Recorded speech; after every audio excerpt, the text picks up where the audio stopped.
After 3 years since its last release, Medal of Honor is long overdue. After a dishonorable discharge from players and critics, the shooter went into semi-hibernation.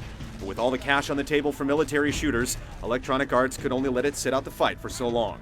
Is there enough room in the foxhole for one more? We're gonna need a bigger boat.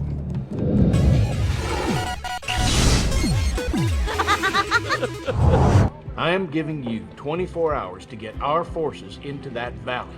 While there are a lot of story elements in Medal of Honor, calling what's presented here a fully fleshed out tale is a bit of a stretch. It's all about being one of the military's elite Tier 1 operators, guns for hire who go into harm's way for the better good. What follows is a schizophrenic jaunt around Afghanistan behind the eyes of several different soldiers. While their paths eventually intertwine, there's little to hold it all together, minus the conflict between an overbearing desk general and a corporal on the ground looking out for his troops. Their team leader and petty officer are requesting immediate reinsertion. Negative. Sir?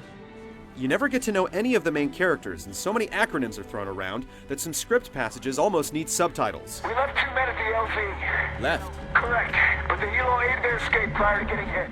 It all amounts to a story that leans too heavily on our distaste for the Taliban and Al-Qaeda to make its point.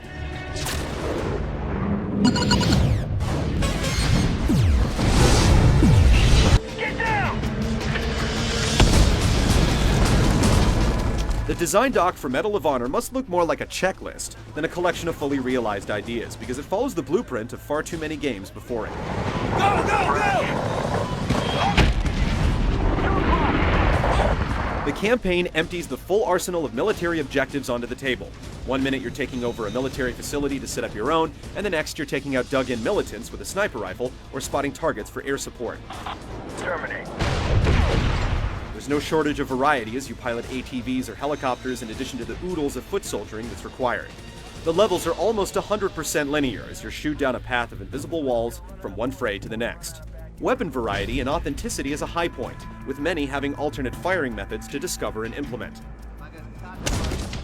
Rabbit, wait for a go. But predictable enemy placement and behavior undermines it a bit. The competitive multiplayer options for up to 24 players are just as road as the campaign, and there are just 4 modes to choose from. Combat Mission asks your team to complete a set number of objectives as the opposition attempts to stop you. Sector Control awards points for holding flags, and the team with the most points wins. Objective Raid asks one team to blow up objectives while the other tries to stop them. And Team Assault is your basic deathmatch. None of the options break much ground, and with just 8 maps to play on, longevity is a concern. The maps themselves are primarily small to encourage confrontation, but certain modes can only be played on a specific map, limiting the flexibility.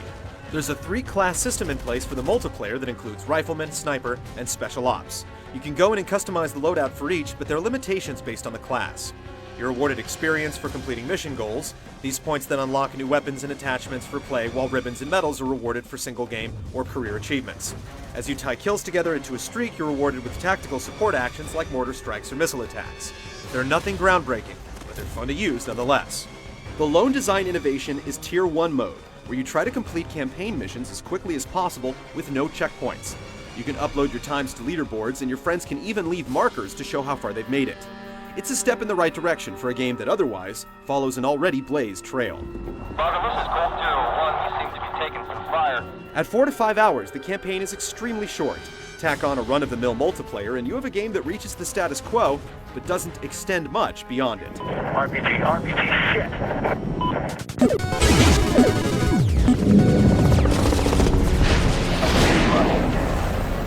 Roger, Jet Fighter 1-1, ETA is far of approximately 12 miles.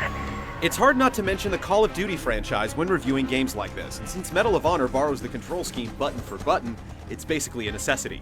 The upside is that you can jump right in and be proficient. The downside is that it limits the gameplay's ability to leave its own mark. You get the full complement of controls, including the ability to go completely prone. One caveat is that the prone position cannot be used in multiplayer. Your mileage with this will vary depending on how you like to play.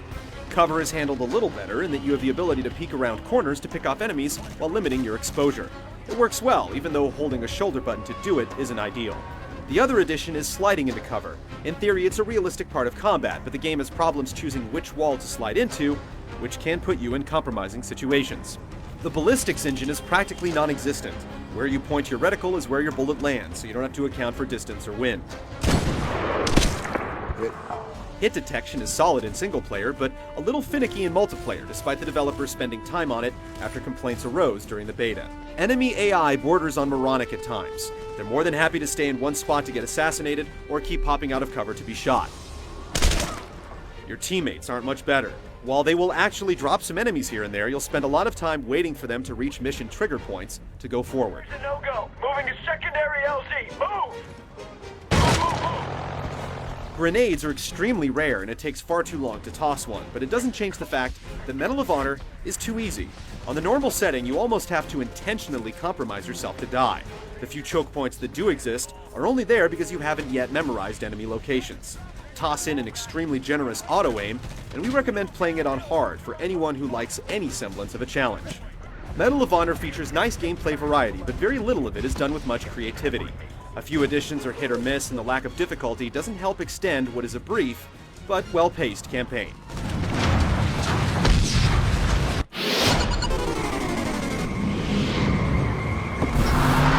Thank you for flying Ranger 2-1 line. Medal of Honor is like Jekyll and Hyde where presentation is concerned.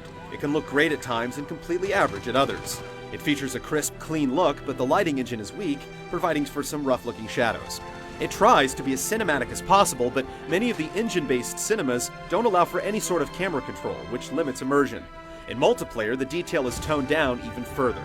In some of the arid maps, things can get grainy and make it difficult to tell soldier from terrain. The set-piece moments are a little underwhelming when compared to its contemporaries, and the laughably bad explosions don't help much. One thing the game does well with is atmosphere. The music is absolutely incredible and lends a lot of tension to some of the situations. The opening scene will give you a new appreciation for what these Tier 1 folks do. Voice acting hits the mark for the most part, but the writing rarely allows the human element to creep in. 1-1, you just don't understand the brain of a warrior. Brain?